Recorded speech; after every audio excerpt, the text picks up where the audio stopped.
ఇంద్రకృత లక్ష్మీ స్తోత్రం. హరి ఓం. నమః కమలవాసిన్యై నారాయణ్యై నమో నమః.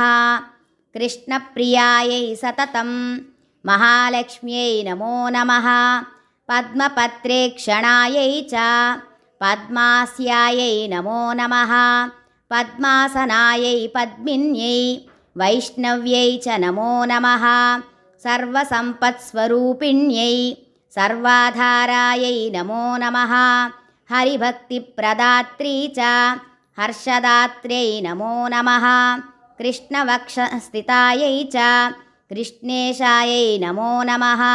చంద్రశోభాస్వరూపాయై రత్నపద్మ్యై చ శోభనే సంపత్వదిష్టాతృదేవ్యై మహాదేవ్యై నమో నమః. నమో బుద్ధిస్వరూపాయై బుద్ధిదాయై నమో నమః. యథా మాతస్తనాంధానాం శిశూనాం శైశవే సదా తథా త్వం సర్వదా మాతా సర్వేషాం సర్వరూపతః. ఇతి శ్రీ ఇంద్రకృతం లక్ష్మీ స్తోత్రం సంపూర్ణం.